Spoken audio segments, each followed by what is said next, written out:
नमस्कार साथियों, सभी लोगों को। हम फिजिक्स का अभ्यास कर रहे थे और अभ्यास में पिछले तीन वीडियो में अभ्यास करने की कुछ क्वेश्चनों को लिया और अभ्यास करने की कोशिश की और समझने की कोशिश किया। आज हम फिजिक्स से कुछ और क्वेश्चन को लेंगे और समझने की कोशिश करेंगे। उम्मीद है आपको वीडियो पसंद आ रहा होगा और अगर आपका कोई डाउट है, फिजिक्स में कोई क्वेश्चन हो किसी भी टॉपिक में, तो आप हमें ज़रूर बताएं कमेंट सेक्शन में और उसको हम लेंगे नेक्स्ट वीडियो में और उस कन्फ्यूजन को दूर करने की कोशिश करेंगे। तो चलिए शुरू करते हैं और देखते हैं कुछ और फेज के क्वेश्चनों को। ध्यान दीजिएगा, पहला क्वेश्चन है कि एक वस्तु जिसका विस्थापन y मीटर में है, कोई वस्तु है जिसका विस्थापन क्या है, मीटर में।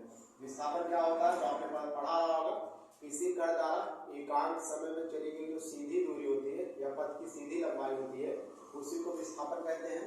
और समय क्या है, t है, के साथ एक इक्वेशन दिया y बराबर -2/3 t² + 16t + 2 के पश्चात के अनुसार बदलता है। कितने समय में विराम की स्थिति में आ जाएगी।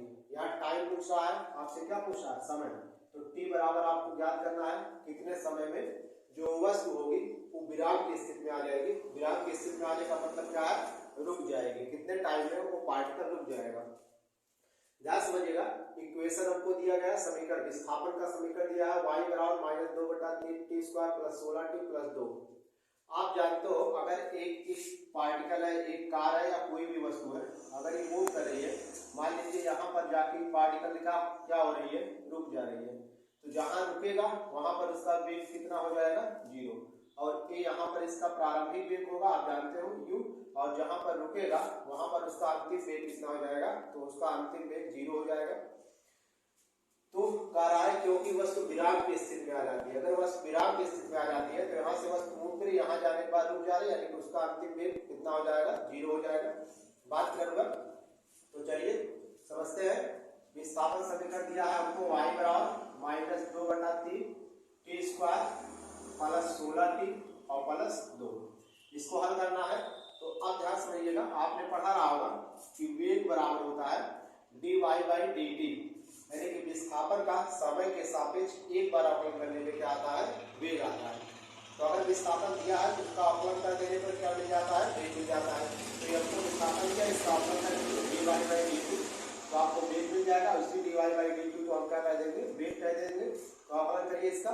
तो आप जानते हो अवकलन करने का क्या फार्मूला आता है, x पावर n का फार्मूला क्या होता है, x power n ddx of x power n। इसका फार्मूला क्या होता है, पावर आगे आ जाता है, घात दिया गया, ये आगे चला आएगा और पावर में से एक कम हो जाएगा, n-1।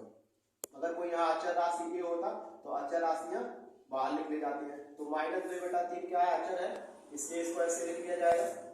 और यहाँ कितना हो जाएगा, ये पावर आगे आएगा, 2 आगे और 2 में से 1 कम हो जाएगा, तो t की पावर 2-1 और t की पावर 2-1 कितना हो जाएगा, आंसर है 1 हो जाएगा। और ये 2 दूनी कितना हो जाएगा, तो आंसर है 4 हो जाएगा। तो 4 लिख दे रहा हूँ और t बच रहा है तो t लिख दे रहा हूँ। बात समझ में आया। तो पावर आगे आया, 2 दूनी 4 -4 और नीचे 3 है तो 3, और पावर में से क्या होगा, घट गया, 2 घात है, 2 में से घट गया, 1 घात होगा, लिखे या ना लिखे। और इसका कितना हो जाएगा, 16 अचर है, बाहर हो जाएगा। यहाँ t की पावर 1 है तो t की पावर 1 है तो 1 आगे आएगा, 16 × 1 हो जाएगा। और t का t क्या है, ऐसे कह दो dd ऑफ t। t का t के सापेक्ष अवकलन कितना होता है, 1 होता है। जब 16 निकल जाएगा तो dd ऑफ t बचेगा। तो t का t ऐसे लिख दीजिए, यहाँ देखिए कर देता हूँ dd ऑफ 16t, तो 16 बाहर लिख लीजिए और dd ऑफ क्या बचेगा, t। और t का t के सापेक्ष अवकलन कितना होता है, 1 होता है। लेकिन dd ऑफ t कितना होता है, 1। मैं तो बताया था आपको, तो 16 × 1 बच गया। और ये अचर है तो आप जानते हो dd ऑफ c अगर अचर है तो अचर का अवकलन कितना होता है, तो 0। तो 2 अचर है, अचर का अवकलन 0 होता है, तो इसका कितना हो जाएगा, 0 हो जाएगा। अब ध्यान समझना, dy/dt हमने कहा विस्थापन का टाइम के सापेक्ष एक बार अवकलन करने में क्या आता है, वेग, इसी को हम v लिख देंगे। और -4/3 t प्लस कितना, 16। अब क्योंकि सवाल में कहा है कि अंतिम वेग पार्टिकल किस में आ जाती है, विराम की स्थिति में आ जाती है, यानी कि रुक जाती है। अगर पार्टिकल रुक जाती है तो अंतिम वेग 0 हो जाएगा, 4/3 t + 16। इसको इधर लाएंगे तो इसको इधर लाएंगे, कितना हो जाएगा, इधर माइनस में इधर आएगा प्लस हो जाएगा, 4/3 t बराबर कितना, 16। इसको यहाँ गुणा कर दीजिए तो 4t बराबर कितना हो जाएगा 16 तिया 48। तो यहाँ से t बराबर कितना हो जाएगा 48/4 काट दीजिए 4 के 4 तो t बराबर और 4 दूनी 12 तो समय का मात्रक सेकंड तो 12 सेकंड यानी कि 12 सेकंड में पिंड किस में आ जाएगी विराम की स्थिति में आ जाएगी। तो ऑप्शन नंबर कौन सही है तो ऑप्शन नंबर सी सही है। बात क्लियर हुआ। इसके बाद नेक्स्ट क्वेश्चन क्या है दूसरा क्वेश्चन समझते हैं। देखिए कह रहा है जिन प्रारंभिक प्रक्षेपण कोणों के लिए एक प्रक्षेप समान क्षैतिज दूरी तय करता है। क्या वर्ड बोला समान क्षैतिज दूरी तय करता है कर रहा है तो उसका मान क्या होगा। क्या उसका मान 30 अंश 40 अंश होगा, क्या 30 अंश 50 अंश होगा, क्या 30 अंश 60 अंश होगा, क्या 30 अंश 45 अंश होगा। ध्यान से समझिएगा कि प्रक्षेप गति का सवाल है प्रोजेक्टाइल मोशन का सवाल है उसमें आपने पढ़ा रहा होगा। अगर दो एक दिशी पार्टिकल को ध्यान समझिएगा अगर कोई एक पार्टिकल है उसका एक ही परास प्राप्त करने के लिए दो प्रक्षेपण कोण क्या होता है। कहने का मतलब ये है मान लो हमको पार्टिकल को यहाँ तक फेंकना है यहाँ से फेंकना है यहाँ तक तो दूरी तो इतना तय करें तो कौन दुई कोण पे हम फेंक दे। मान लो एक कोण पे हमने ये फेंक दिया और एक कोण पे हमने ये फेंक दिया तो ऐसा ए वाला कोण और ए वाला कोण कितना कितना होना चाहिए कि दोनों समान दूरी पे जाके गिरे उतने ही दूरी पे जाके गिरे। बात समझ में आया कि समान क्षैतिज दूरी प्राप्त करना है जो क्षैतिज में दूरी चलना चाहिए वो समान चलना चाहिए। तो आपको वहां निबंध निकलवाया जाता है और हम जब फिर पढ़ाएंगे इस टॉपिक को थ्योरी तो वहां डिटेल इसको क्लियर करेंगे। तो वहां बताया जाता है कि एक ही प्रक्षेप कोण प्राप्त करने के लिए अगर मान लो एक पार्टिकल को थीटा कोण पे आपने फेंका है तो एक पार्टिकल को मान लो थीटा कोण पे फेंका है तो कितने और कोण पे फेंके इसको छोड़कर थीटा को किस और कोण पे फेंके कि उतनी ही दूरी पे जाके गिरे। तो आपने वहां पढ़ा अगर एक कोण थीटा होगा तो अगला कितना होगा 90 माइनस थीटा होगा। सूत्र होता है फार्मूला होता है याद रखना है। तो एक ही प्रक्षेपण प्राप्त करने के लिए एक ही क्षैतिज प्राप्त करने के लिए दो प्रक्षेपण कोण कौन कौन होते हैं। तो अगर एक थीटा है तो दूसरा कितना होता है 90 माइनस थीटा होता है। बात क्लियर होगा। तो ध्यान से समझना। अब देखिए इससे फिर बैठाइए देखिए अगर ये 30 है तो दूसरा कितना करा 40। अगर मान लो थीटा 30 है तो दूसरा 40 माइनस 30 घटाओगे 90 माइनस 30 घटाओगे तो 90 में से 30 घट जाए कितना दूसरा 60 होना चाहिए था। लेकिन यहाँ का रहा 30 है दूसरा 40 है ऐसा बात नहीं है दूसरा 60 होना चाहिए। ये ऑप्शन गलत है। बी ऑप्शन चेक कर लेंगे अगर पहला 30 है तो दूसरा कितना होना चाहिए 90 माइनस 30 यानी कि 60 होना चाहिए। ये भी ऑप्शन गलत है। तीसरा देख लेते हैं अगर पहला 30 है दूसरा कितना 90 माइनस 30 दूसरा कोण 90 माइनस थीटा होना चाहिए यानी कि 90 माइनस 30 यानी कि 60 होता है यानी कि ये ऑप्शन सही है। अगला नहीं होगा तो ऑप्शन नंबर कौन सही है सी सही है। बात क्लियर हो गया होगा। तो इसको नोट करिए फिर आगे चलते हैं।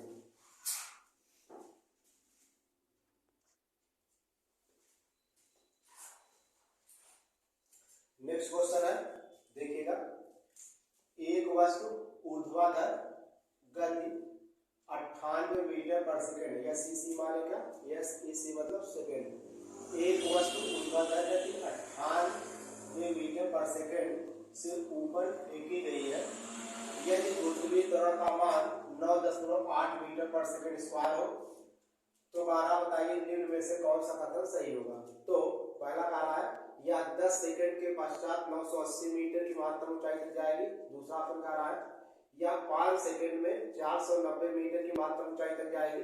तीसरा ऑप्शन कह रहा है यह पृथ्वी पर 10 सेकंड में वापस आएगी। चौथा ऑप्शन कह रहा है उसकी गति 5 सेकंड पश्चात 49 मीटर पर सेकंड रह जाएगी। चलिए इस सवाल को समझते हैं। देखिए कह रहा है एक वस्तु ऊर्ध्वाधर गति 98 मीटर पर सेकंड है यानी कि वेग दिया गया आपको u। ऊर्ध्वाधर में एक पार्टिकल को फेंका जाता है तो उसका वेग u कितना है 98 मीटर पर सेकंड। अब आ रहा है कि यदि गुरुत्वीय त्वरण क्या होता है g का मान कितना है g का मान 9.8 मीटर पर सेकंड स्क्वायर दिया गया है। तो 9.8 मीटर पर सेकंड स्क्वायर ये g का मान दिया गया है।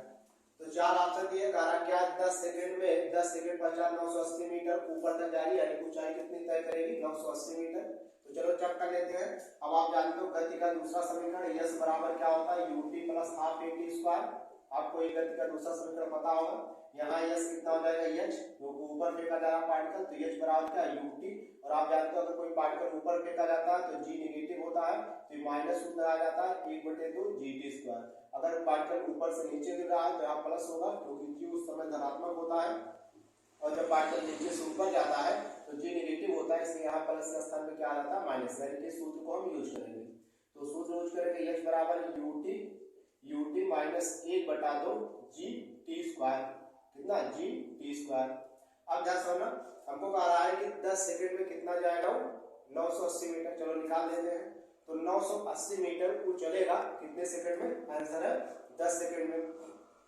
तो प्रारंभिक वेग कितना दिया है उसका 98, और कितने टाइम में कह रहा है 10 सेकंड में कह रहा है। तो t हो जाएगा 10 माइनस 1/2, और g कितना दिया है, g 9.8 दिया है, तो 9.8, और t स्क्वायर कितना, यानी कि t कितना 10 सेकंड में पूछ रहा है, तो 10 इसका स्क्वायर, तो कितना हो जाएगा, t हो जाएगा 980, 98 में 10 कितना 980 माइनस ये कितना हो जाएगा 1/2, और t हो जाएगा 9.8, ये हो जाएगा 100। आप ध्यान करना, इससे काटोगे 50 बार और इससे 1 जीरो कैंसिल हो जाएगा, तो 980 माइनस कितना हो जाएगा 9.8 गुणे 5, 1 जीरो 10 खत्म कर देगा, 5 बचेगा। तो 980 माइनस कितना हो जाएगा 8 + 4 0 80 4 5 9 45 49 4 49। अब देखिए 980 में से 490 घटाओगे तो क्या 980 मीटर आएगा, तो आंसर नहीं आएगा। अरे भाई 980 में से कुछ घटा रहे हो, वहां कह रहा है 10 सेकंड में 980 मीटर चल रहा है, तो जबकि 10 सेकंड जब रख रहे हैं तो ऊंचाई 980 नहीं आ रहा है, इसको 980 आना चाहिए था, यानी कि पहला ऑप्शन हमारा क्या है गलत है, इतना आएगा ही नहीं। अब क्या करेंगे, ऑप्शन दूसरा चेक करेंगे। अब कह रहा है कि 5 सेकंड पश्चात बाद 490 मीटर चलता है। अब टाइम 5 कर दीजिए, तो यू कितना है 98 और टी कितना है 5 है, माइनस 1/2, जी कितना है 9.8 है, और टी क्या 5 5 को वर्ग करोगे कितना आएगा 25 आएगा। अब इसको सॉल्व कर देंगे, 98 गुणे 5 और माइनस 98 गुणे 5 माइनस 1/2 और गुणे इसको काट दीजिए, 2 से काटोगे 4 बार और 4.9 आ जाएगा, और ये हो जाएगा 4.9 गुणे कितना 25। अब देखो इसको गुणा करोगे कितना आ जाएगा 40 और 5 9 45, और 45 और 4 कितना हो जाएगा 45 4 5 4 9 और 49, ये हो जाएगा 49 490। अब देखिए 490 ये कुछ भी हो, हमसे क्या फर्क पड़ता है, ये कुछ भी हो, अगर इसमें से 490 में से 490 आ रहा है घटाने पर, 490 में से कुछ कम होगा कुछ घटेगा, तो क्या 490 आएगा, नहीं आएगा। तो जबकि कह रहा 5 सेकंड में 490 मीटर चल रहा है और 5 सेकंड में हम टाइम रख रहे हैं, तो 490 से कुछ घट रहा है, यानी कि कुछ कम चलेगा, तो यानी कि 5 सेकंड में 490 मीटर नहीं चल रहा है, इसका मतलब ऑप्शन बी क्या है गलत है। अब ऑप्शन सी चेक करेंगे, इस तरीके से चेक करेंगे, बढ़िया सवाल है और पेपर में आता है। यह पृथ्वी पर 10 सेकंड में वापस आ जाएगी। अब देखो एक पार्टिकल को यहाँ से फेंका जाता है, यहाँ जाता है, और फिर कह रहा है कि यहाँ पहुंचा मान लो, फिर ये वापस आ गया 10 सेकंड में। अगर 10 सेकंड में पार्टिकल क्या चला रहा है वापस चला रहा है, तो इसका मतलब ये है कितने टाइम में वापस चला, जब पार्टिकल यहाँ से यहाँ जाएगा तो यहाँ इसका वेग जब 0 होगा तभी तो नीचे गिरना शुरू होगा। अगर पार्टिकल में ऊपर की तरफ वेग रहेगा लगातार बढ़ेगा, जब यहाँ वेग 0 हो जाएगा तब वो नीचे की तरफ क्या होगा गिरना शुरू होगा। बात क्लियर आ रहा है। तो आप कह सकते हो पार्टिकल में फेंका गया तो मैक्सिमम ऊंचाई पे उसका वेग कितना होगा, मैक्सिमम ऊंचाई पर यहाँ जाने के बाद उसका वेग 0, तो जब 0 हो जाएगा तभी तो नीचे गिरना शुरू होगा। बात क्लियर हो रहा है। तो अब आप जानते हो गति का समीकरण v बराबर u प्लस at, यहाँ वेग की बात कर रहा है वाला हम लगाएंगे, लेकिन पार्टिकल ऊपर की ओर फेंका जा रहा है तो यहाँ g होगा, जो g क्या होगा नेगेटिव, तो माइनस का लगाएंगे, v बराबर माइनस u gt लगाएंगे, तो अंतिम वेग कितना आ रहा है यहाँ पर 0 हो जा रहा है, तो 0 बराबर कितना हो जाएगा u माइनस gt, तो u बराबर कितना हो जाएगा, तो आंसर है gt। अरे बोलिए बात क्लियर हुआ। इसके बाद कितने टाइम में कह रहा है कि 10 सेकंड में वह वापस आ जाती है, कितने सेकंड में वापस आ जाती है 10 सेकंड में। उसका प्रारंभिक वेग कितना दिया 98, तो 98 बराबर और g कितना है, तो g है 9.8 और t कितने पूछ रहा है 10 सेकंड में, t कितने पूछ रहा है 10 सेकंड में। अब ध्यान से रखना 10 सेकंड में आपका जो है टाइम पूछ रहा है, तो 10 सेकंड में उसका वेग अंतिम कितना होगा ये आपको फाइंड आउट करना है। यहाँ से ध्यान से रखना, ऐसे टी डाल दीजिए टी, और इसको क्या कर दीजिए टी बराबर 98 बटा कितना हो जाएगा 98 बटा 9.8, इसको काटोगे 10 से गुणा करोगे नीचे तो 98 हो जाएगा। टी बराबर 980 बटा कितना हो जाएगा 98, इसको काटोगे टी बराबर 10 सेकंड आएगा। ध्यान से रखना 10 सेकंड में कहा पार्टिकल का वेग 0, 10 सेकंड में पार्टिकल यहाँ से यहाँ पहुंच रहा है तभी तो उसका अंतिम वेग 0 रहा है। जब टाइम 10 सेकंड है तो उसका अंतिम वेग 0, अंतिम वेग 0 रखे तो टाइम 10 सेकंड आया है, तो पार्टिकल यहाँ से यहाँ पहुंच रहा है। इसका मतलब क्या है, इसका मतलब यहाँ से हम जब क्यू कह रहा है कि पृथ्वी पर 10 सेकंड में वापस आ जाएगी, तो जब यहाँ पहुंचेगी तब तो वापस आएगी। पार्टिकल 10 सेकंड में यही से यहाँ तक पहुंच रहा है, वापस नहीं आ रहा है, यानी कि ये भी ऑप्शन क्या है, गलत है। बात क्लियर हुआ। अब तीसरा चौथा आपका जो है ऑप्शन क्या है, इसको चेक करते हैं।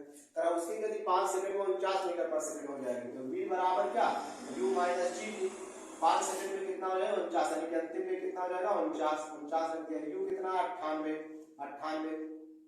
या v निकालिए करा कि उसका 5 सेकंड में v कितना हो जाएगा, 49 मीटर पर सेकंड हो जाएगा। तो v बराबर u कितना है, तो u है 98 माइनस 9.8 और कितने सेकंड में पुकारा, 5 सेकंड में 5, तो v बराबर कितना है, 98 माइनस 100 गुणा कर दीजिए, 5 और 5 9 45, 40 और 5 9 कितना 45, तो 45 और 4 कितना हो जाएगा, 49, ये तो हो जाएगा 45 और 1 घंटे से क्या दशमलव लग जाएगा, 1 घंटे पे क्या लगा, दशमलव, यानी कि v बराबर क्या हुआ, 98 माइनस 49, तो v बराबर 98 से 49 घटाएंगे कितना, 49 मीटर पर सेकंड। बात सही है कि 5 सेकंड में पार्टिकल का वेग कितना हो जा रहा है, वेग 49 मीटर पर सेकंड हो जा रहा है, यानी कि कौन सा हमारा, ध्यान से सुनना। नेक्स्ट सवाल क्या है, एक कण सीधी रेखा में नियत त्वरण के साथ क्या करता है, गति करता है, उसका प्रारंभिक वेग कितना है, u है, कण का t समय बाद औसत वेग क्या होगा, ध्यान से समझिएगा। प्रारंभिक वेग कितना दिया है कण का, तो प्रारंभिक वेग बराबर u दिया गया है और उसका त्वरण कितना दिया गया है, तो त्वरण a दिया गया है। अब कह रहा है कि t समय बाद उसका वेग क्या होगा, तो मान लिया t समय बाद वेग क्या होगा, t समय बाद पार्टिकल का वेग v होगा। मान लो एक पार्टिकल यहाँ से यहाँ तक मूव करना शुरू किया, जब यहाँ था पार्टिकल यहाँ शुरू किया तो उसका वेग u था, यहाँ पर उसका वेग कितना हो जा रहा है, t समय यहाँ से यहाँ तक बीत गया तब उसका वेग कितना हो जा रहा है, v हो जा रहा है। तो हमारा बताइए औसत वेग कितना होगा, औसत वेग कैसे निकाला जाता है, तो आप जानते हो, तो औसत वेग, तो औसत वेग क्या होता है, प्रारंभिक वेग धन अंतिम वेग। प्रारंभिक वेग कितना है, u है, अंतिम वेग कितना है, अंतिम वेग कितना हो जा रहा है, v हो जा रहा है बाई 2। अब देखिए हमारा ऑप्शन तो इसमें है नहीं, अब हम क्या करेंगे, u प्लस v के स्थान पे क्या है, आप जानते हो गति का समीकरण पहला v बराबर u प्लस क्या होता है, at, तो इस v के स्थान पे क्या रख देंगे, u प्लस at बाई कितना 2। अब देखिए एक u जुड़ जाएगा, तो a वाला u तो 2u प्लस कितना 80 बाई कितना 2, अब अलग अलग बटा कर दीजिए, तो 2u बटा 2 और प्लस क्या 80 बटा 2, तो इसके कैंसिल हुआ कितना है, u प्लस यहाँ कुछ नहीं तो 1 है, तो 1 बटा 2 80, तो ऑप्शन नंबर कौन सही है, आंसर है डी सही है। ठीक है,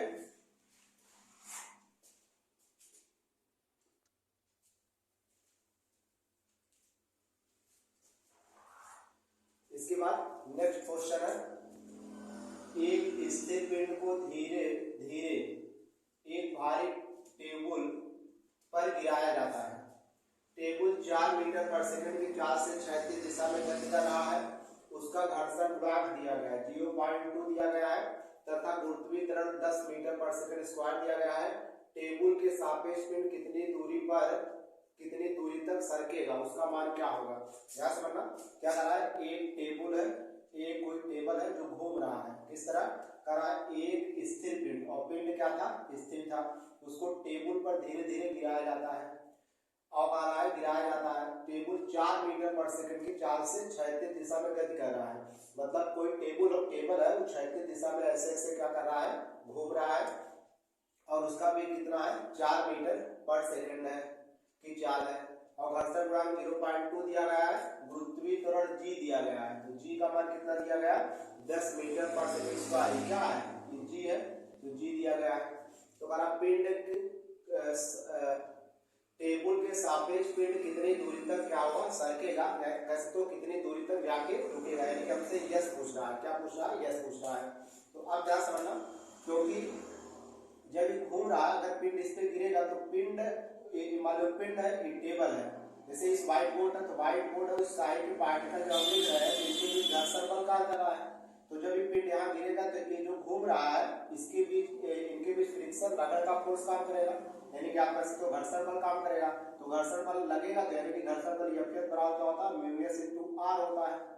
तो म्यूएस तो दिया गया, घर्षण बल म्यूएस कितना दिया गया, म्यूएस 0.2 दिया गया, यही तो म्यूएस है, तो म्यूएस 0.2 दिया, लेकिन Fs नहीं दिया, आर आपको नहीं दिया गया। तो बोलिए अब आप जानते हैं एफ एस बराबर क्या होता है, एफ बराबर बल है तो बल बराबर क्या होता है म्यू एस और आर बराबर क्या होता है एम जी होता है। आर प्रतिक्रिया पर कोई पिंड रखा गया इस बॉडी में, जितना भार एम जी नीचे की उतना प्रतिक्रिया ऊपर लगेगा, तो एम जी तो एम से एम क्या हो जाएगा कैंसिल, तो ए बराबर क्या हो जाएगा म्यू एस इंटू जी हो जाएगा। तो ए बराबर क्या हो जाएगा म्यू एस कितना है 0.2 है और जी कितना दिया गया है, उसका गुरुत्वीय त्वरण 10 मीटर पर सेकंड स्क्वायर दिया, तो 10 मीटर, तो ए बराबर कितना हो जाएगा, ए बराबर हो जाएगा 2 मीटर पर सेकंड स्क्वायर। बात क्लियर होगा। करा एक स्थिर पिंड धीरे धीरे बाहरी टेबल पर गिराया जाता है, टेबल 4 मीटर पर सेकंड 4 से 36 दिशा में घूम रहा है, 1 सेकंड में 4 मीटर इस दिशा में घूम रहा है, तो जब उस पे गिरेगा वो जो पिंड उसका एक्सीलरेशन कितना होगा, उसमें एक्सीलरेशन 2 मीटर पर सेकंड स्क्वायर होगा। बात क्या होगा। अब आप जानते हो आपको निकालना है यस, तो बी स्क्वायर बराबर यू स्क्वायर प्लस कितना होगा 2as। पार्टिकल कारा कितनी क्षैतिज दूरी पर टेबल के सापेक्ष पिंड कितनी दूरी तक सरकेगा, इस टेबल के सापेक्ष जो है पिंड कारा कितनी दूरी तक सरकेगा, और टेबल का वेग दिया गया है, टेबल का वेग कितना 4 मीटर पर सेकंड, टेबल का प्रारंभिक वेग कितना हो रहा है 0, क्योंकि करा एक स्थिर पिंड धीरे धीरे भारी टेबल पर गिराया जाता है, धीरे धीरे गिराया जाता है, तो उसका प्रारंभिक वेग कितना होगा 0, तो 0 का वर्ग प्लस 2, ए कितना निकाला हूँ ए 2 निकाला हूँ और यस, तो यहाँ से कितना हो जाएगा 16 बराबर 4 यस, तो यस बराबर कितना हो जाएगा 4 चौक 16, 16 बटे 4 यानी कि यस बराबर कितना हो जाएगा 4 चौक 16 4 मीटर यस बराबर कितना हो जाएगा 4 मीटर। तो ऑप्शन नंबर कौन सही होगा, तो आंसर है ए सही होगा। बात क्लियर हुआ। इसके बाद नेक्स्ट सवाल है, अगला सवाल देखने की कोशिश करते हैं, ध्यान सुनिएगा। अगला सवाल क्या है, एक कण t समय में चला गया विस्थापन यस पद्धति में यस बराबर 4t plus -3t square plus 2t की पावर क्यूब है, जब त्वरण शून्य है, यहाँ क्या रहा त्वरण शून्य है, तो कण का वेग होगा, मतलब एक्सीलरेशन उसमें क्या है 0 है, तो कण का वेग होगा। तो आप जानते हो यस बराबर कितना दिया 4t - 3t square plus 2t का कितना क्यूब दिया गया है। अब देखो यहाँ त्वरण शून्य है, तो पहले त्वरण तक जाना पड़ेगा आपको, विस्थापन दिया गया, एक बार अवकलन करेंगे क्या आएगा वेग आएगा, और वेग का अगली बार अवकलन करेंगे तो क्या आएगा त्वरण आ जाएगा, तो इसका इस बार अवकलन करेंगे तो ds बाई क्या dt, तो ds बाई क्या dt, तो ds बाई dt कितना हो जाएगा 4 और t का t के सापेक्ष अवकलन 1 होता है, तो 4 अच्छा है 4 एक्स दिया जाएगा, 3 दूनी कितना हो जाएगा 6 और पावर 1 कम हो जाएगा t बचेगा, यहाँ कितना हो जाएगा 3 दूनी 6 हो जाएगा, और यहाँ पर पावर में से कम होगा तो यहाँ 3 है तो 2 हो जाएगा। ये तो क्या है, इसी को बोलेंगे वेग, यही क्या है वेग है। तो अगर वेग का एक बार अवकलन कर देंगे त्वरण मिल जाएगा, या आपको विस्थापन का 2 बार अवकलन करने पे क्या मिलेगा त्वरण मिलेगा, तो इसी को अगर 2 बार अवकलन करोगे तो त्वरण a आ जाएगा। अरे वेग इसी को लिख दो, तो v बराबर कितना है 4 - 6t और प्लस 6t स्क्वायर। अब इसका एक बार अवकलन करो टाइम के साथ में dv/dt, तो 4 अचर का 0 हो जाएगा, -6 हो जाएगा, और t का t के सापेक्ष अवकलन कितना होता है 1 होता है, और प्लस 6 दूनी कितना हो जाएगा 12t हो जाएगा। अब वेग का टाइम के सापेक्ष अवकलन करने से इसको क्या कहते हैं त्वरण कहते हैं, तो त्वरण a बराबर कितना आ गया a बराबर 0 - 6 प्लस 12t आ गया। अब त्वरण का रहा है कितना है, त्वरण आपका जो शून्य है, तो a के स्थान पे 0 रख दे रहे हैं, त्वरण कितना है a 0 है, त्वरण शून्य है तो a के स्थान पे 0 और ये माइनस कितना 6 प्लस 12t हो गया। इस 6 को इधर लाएंगे प्लस हो जाएगा और बराबर 12t, गुणे में इधर आएगा बटे में, तो t बराबर कितना हो जाएगा 6/12 और 1/2, यानी कि t बराबर कितना हो जाएगा 1/2। टाइम कितना आ गया 1/2 करा है, कण का वेग बताना है, तो टाइम निकाला यानी कि 1/2 सेकंड में उसका त्वरण कितना हो जा रहा है 0 हो जा रहा है। बात क्लियर हो रहा है। अब आपको वेग निकालना है, तो वेग अब आप कैसे निकालोगे बताइए, कोई डाउट नहीं है यहाँ तक। अब देखिए ये क्या है ds/dt, यही वेग है, इसको इक्वेशन 1 मान लो, यही लाके रख दो, तो वेग क्या है ये वाला इक्वेशन, ये वाला समीकरण देखिए v बराबर 4 - 6t और प्लस 6t स्क्वायर, और v बराबर कितना है 4 - 6 और t कितना निकाले हो t 1/2 निकाला तो गुणे 1/2 प्लस 6 और t के स्थान पे 1/2 का स्क्वायर, तो v बराबर 4 - 2 दिया 6 3 आ जाएगा, माइनस प्लस 6 गुणे 1/2 कितना 4, इसी को हल करेंगे। यहाँ देखो 4 में से 3 घट जाएगा कितना आएगा 1, और यहाँ देखो 6/4 है, तो 2 तिहाई 6 और 2 दूनी 4 यानी कितना आएगा 3/2 आएगा, 3/2 आएगा। इसको हल कर दो तो 2 1 के 2 तो कितना हो जाएगा 2 1 के 2 और 3 3 2 5 5/2। अब भाग देते 5/2 कितना हो जाएगा 2 दूनी 4 और 2 5 10 2.5 मीटर पर सेकेंड है। निकाल में भी कितना है 2.5 मीटर पर सेकेंड, ऑप्शन नंबर ए से। तो ये कुछ सवाल थे मोशन के, लॉ ऑफ मोशन के। तो हमने समझा तो शिप वैसे भी है, तो इसमें मिक्स करके घर्षण भी मिक्स किया हुआ था, तो हमने समझने की कोशिश किया।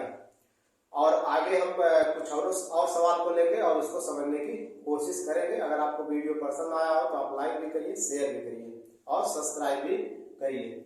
और अगर कोई आपका डाउट है, कोई सवाल में कोई दिक्कत है तो आप कमेंट सेक्शन में जरूर बताइए। फिजिक्स से किसी भी टॉपिक में कोई भी समस्या है तो उस टॉपिक को लिख के भेजिए, उस पर हम वीडियो बनाएंगे। चलिए तब तक के लिए धन्यवाद। डी ऑप्शन समझिएगा, एक कण सीधे